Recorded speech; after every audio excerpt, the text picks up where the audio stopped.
Value Village's pricing has definitely surpassed other charity shops and even other vintage and antique shops. Over the past several months, thrift shoppers have been calling out Value Village for raising its prices on used items.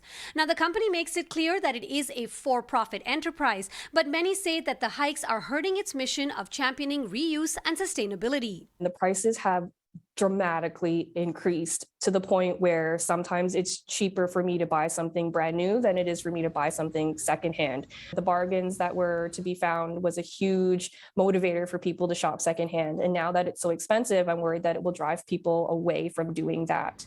Jody Lai is part of a community of vintage resellers online who feel the high prices are partly driven by a recent surge in the popularity of thrifting and vintage goods.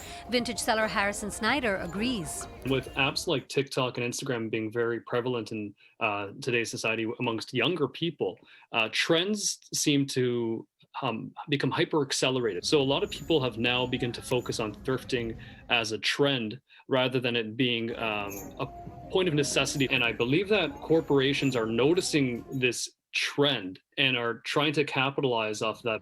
Value Village explains its business model on its website. The company says it accepts donations on behalf of local nonprofits and pays their charity partners for those goods, which they then sell for a profit. A marketing expert says thrifting being trendy is likely playing into their pricing, but so is a rise in rent and labor costs during the pandemic. Price sensitivity for vintage items has changed. This has allowed Value Village to increase its prices. I don't think they're doing it specifically to, quote, gouge consumers. I think their costs have gone up and therefore their margins have had to go up. But the market conditions also allow them to do this. I don't think their mission is to maximize profits.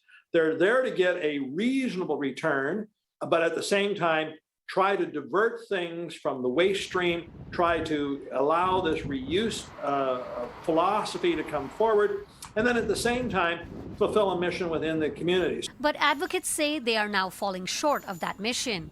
Emily Renault from Canada Without Poverty is a former Value Village employee. As someone who did the training as an employee and was sort of sold the image of, we help people who need more affordable items. We help deter things from landfills. Well, I don't think they're really living up to that as much anymore because lowest income Canadians just simply cannot afford Value Village. We reached out to Value Village to better understand the changes in pricing and the reasons behind them, but did not hear back by airtime. We'll keep this story updated on our website, citynews.ca. For City News, I'm Dilshad Burman.